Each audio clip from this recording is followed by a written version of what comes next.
Assalamualaikum warahmatullahi wabarakatuh. Hai gengs, welcome back to my YouTube channel.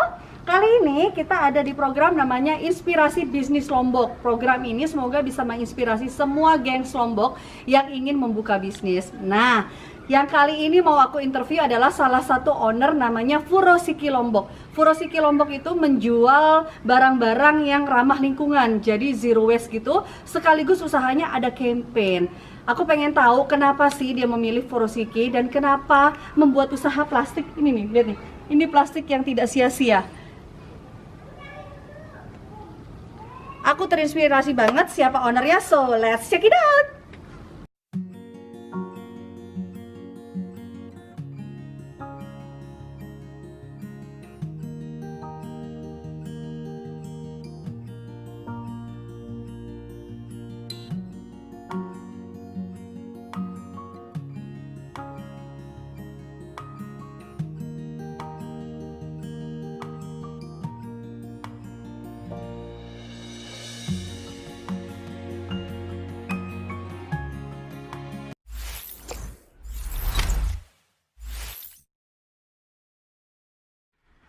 Hai guys Lombok, aku udah bareng sama ownernya Furosiki yaitu Pita.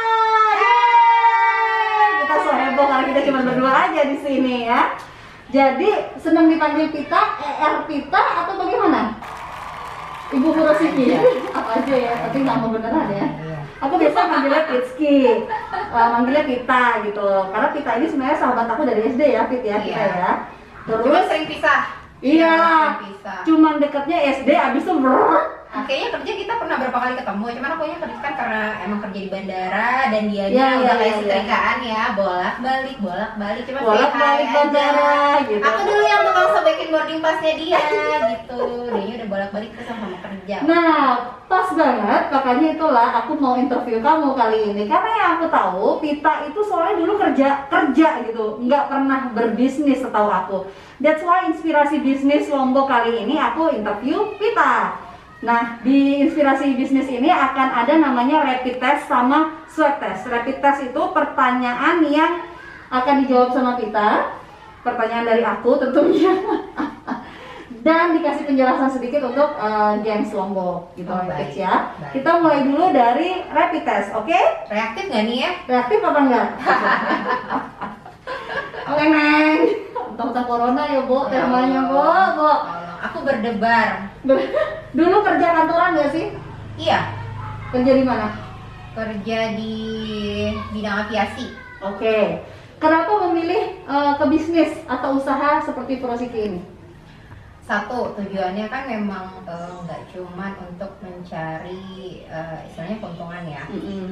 Tapi memang pengennya tuh pengen ada usaha tapi yang juga bisa mengedukasi. Oke. Akhirnya nyoba pelan-pelan karena emang suka bikin-bikin, jadi DIY itu aku suka banget. Emang dari kecil emang suka bikin-bikin barang-barang tuh sendiri, terutama dari barang-barang bekas pakai. Ya, karena Furosiki memang lebih ke zero waste gitu. Itu tasku ada di sana. Aku membeli produknya dia juga salah satunya. Terus dia pemakai aku. terus oke, dua.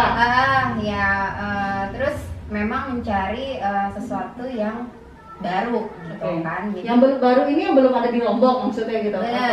Jadi selama ini kan mungkin orang mungkin bisnisnya mungkin oke, habis jual dibeli udah selesai. Tapi kalau kita sendiri sistem jual beli memang ada, cuman dari situ kita selipkan untuk pelan-pelan mengedukasi gimana sih caranya untuk belajar berusaha meminimalisir sampah, kayak mengedukasi keluarga gitu. Terus lebih mengangkat kemasan-kemasan tradisional, kemasan lokal, kayak besek gitu ya, besek. Jadi kan orang-orang kan trennya sekarang tuh suka ngirimin hampers. Nah dari situ karena hasil observe kayaknya kok parcel banyak pakai yang wrappingnya plastik segala macam, padahal kalau bisa dikreasikan itu bisa digunakan untuk hal-hal yang bisa berkelanjutan. Betul. Jadi kayak besek bisa jadi tempat bumbu ya selanjutnya ya. Jadi istilahnya ya udah jangan sampai setelah kita ngirim hampers tapi kita menyisakan sampah di tempat orang yang kita kirimin gitu kan. Bayangin aja kalau misalnya kayak kamu deh Aku tanya kamu deh sekarang, aku baru tanya dia. Berapa banyak hampers yang kamu terima dan banyak banget pemesannya? Yes. Banyak banget. Bener atau enggak? Aku tanya. Bener, iya. Itu emang jadi That's why. casting banget gitu. Iya, dan itu kan menjadi PR bagi si penerima. Bener, dosa di aku. Begitu kan, itu maksudnya yang kirimin kan supaya senang menghargai jalin tali silaturahmi, tapi nanti kita setelah itu efek ke belakangnya itu kita pikirin gitu kan, pasti akan. Karena kalau nggak dimulai dari kita ya, memang harus dimulai dari kita ya, dari diri kita sendiri. Memulai dari diri sendiri itu aja ada perjuangannya. Benar. Ditambah lagi apalagi mau ngajak orang lain gitu loh. Jadi memang harus dimulai itu dari diri sendiri, keluarga, lingkungan terdekat. Dan karena itu makanya langsung jadi bikin bisnis ya.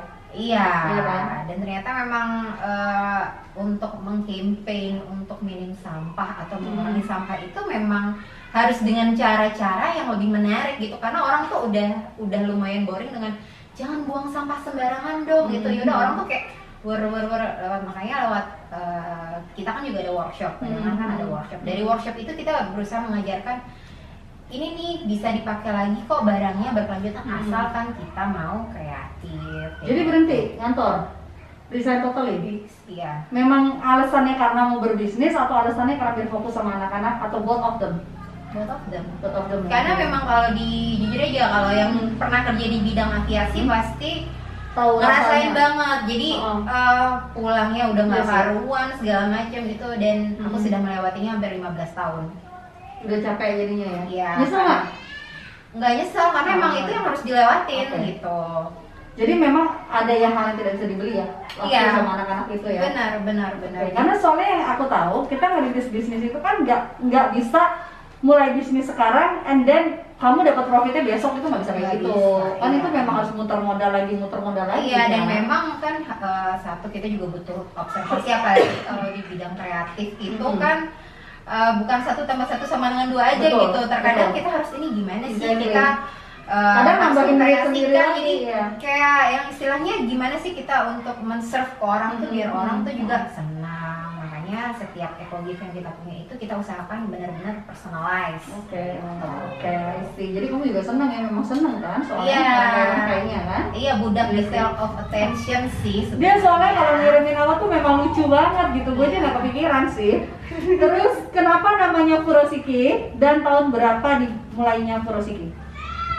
Kenapa namanya Furoshiki? Karena kita pengen nama yang ikonik tapi cukup mudah diingat. Furoshiki itu sendiri sebenarnya kan dari bahasa Jepang. Oh, Jepang.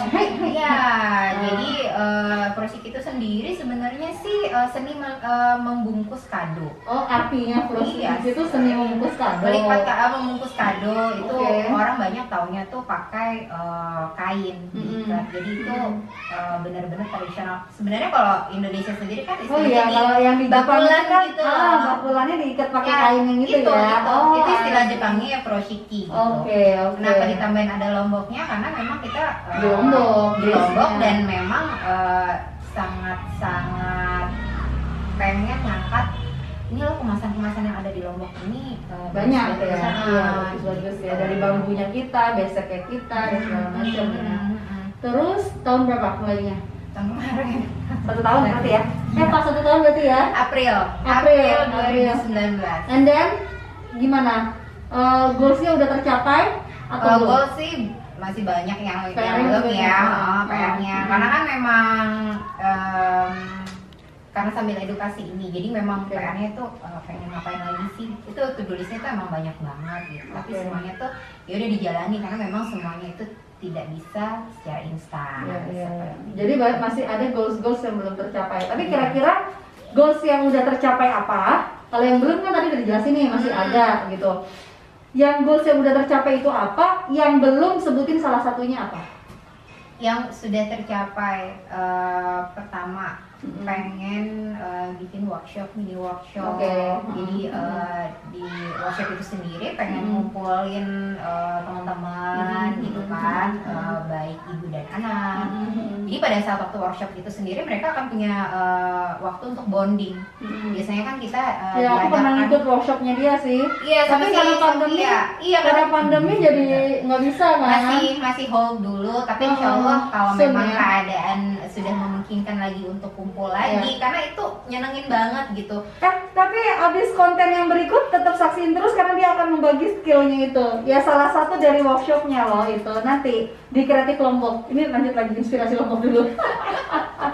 Oke, berarti goalsnya itu ya, pengen punya workshop. Sudah. Yang sudah tercapai goalsnya adalah udah bikin workshop itu. Iya. Yang belum salah satunya Punya offline store. Oh ya, karena goals dan goals yang belum tercapai, yang ingin gitu. Sekarang tuh bukan pertanyaan terakhir sih, rapid test terakhir adalah tips buat teman-teman yang mau mulai usaha apa dari pengalaman kamu sendiri gitu selama menjalankan bisnis tahun ini. Apa ya? Pertama kita harus tahu apa yang kita mau. Oke. Setelah itu Niatin dulu goalsnya niatin apa? dulu, iya benar, maunya kemana, terus tujuannya apa. Setelah itu semua fix matang, oke, mulai rencanain brandnya apa. Lalu istilahnya berusaha untuk benar-benar mau ngeluarin produk apa sih ini. Mungkin kita bisa observe ke tempat lain gitu, tapi ya itu tadi dimodifikasi sesuai ciri khas dari brand kita sendiri. Benar. Modifikasi Terus sekali gitu. gitu. Jadi seperti itu gitu. Oke. Karena kalau di zaman sekarang ini kan terlalu banyak yang sama, itu kadang kita tuh brand kita pasti ya udah sama. Jadi biasa aja. Memang harus ada diferensiasi. Diferensiasi itu yang paling penting, nggak mesti yang gimana banget. Nanti ya mungkin sambil jalan pasti akan nemu update lagi. Iya, sama seperti Prosiki ini sendiri juga kan sambil jalan, sambil lihat, sambil observe, oh apa yang dibutuhkan orang, kekurangannya apa, harus di touch up apa lagi untuk packaging segala macam kayak gitu. Oke. So nanti aku juga akan tagkan lagi ke kalian Instagramnya Prosiki kayak gini. Itu jual beraneka macam ragam, kebutuhan sebenarnya untuk zero waste, kalian harus cobain deh nanti. Sustainable product, dan di aku juga banyak juga pakainya gitu, gengs. Oke, sekarang kita masuk ke swab test. Tadi kan rapid test, ternyata reaktif nih, makin hot gitu. Dan ada beberapa jawaban kamu yang menjadi pertanyaan selanjutnya cocok nih di swab test gitu ya, Bu. Siap Anda, Ibu? Jawabnya sekarang fokus hanya ke set sendiri, tapi apa-apa harus diri sendiri yang ngurus atau punya pegawai tapi lemot. Dia sendiri. Oke, kenapa? Bisa lebih memanage semuanya. Jadi daripada pusing sama pegawai lemot gitu. Oke. Daripada nanti naik tensi. Oke. So, cash flow atau aset? Aset. Kenapa? Jadi boleh dibatalin nggak? Balik apa cash flow? Cash flow. Jadi ya, kenapa? Cash flow. Paling nggak dia muter dulu. Jadi lama-lama nanti disisihin bisa jadi aset. Oke. Branding penting apa enggak? Penting dong. Kenapa? Karena kan itu kan image dari sebenarnya personalize si ownernya kan. Jadi emang penting banget. Oke, sangat penting ya. Jualan dulu apa branding dulu? Jualan dulu. Kenapa? Nggak bisa tahu kita kan kalau mau gimana kita mau branding kalau misalnya kita belum mulai jualan. Kita harus tahu marketnya dulu. Online atau offline? Dua-duanya. Pilih salah satu. Nggak mau, dua-duanya lah pengen. Pilih salah satu. Ya online. Ya saat ini kan masih online ya, online dulu. Kenapa? Ya karena sekarang itu yang bisa dilakukan. Oke, swab test kelar. Kacau kalau yang nanya pebisnis. Gengs Lombok, itu dia chit-chat aku bareng sama Pita, owner dari Prosiki Lombok. Semoga pertanyaan-pertanyaan dan jawaban yang dijawab sama Pita bisa membuat kalian yang tadinya berpikir ingin berbisnis, ragu, pengen misalnya kerja kantoran udah capek dan segala macam, bisa membuat kalian berpikir, oh kalau Pita saja bisa, kenapa kalian tidak bisa? Benar. Oke, so semoga bermanfaat. Kalau misalnya kalian suka, jangan lupa like, comment, share ke seluruh media sosial kalian, dan jangan lupa apa? Subscribe. Dadah. Thank you, Pits.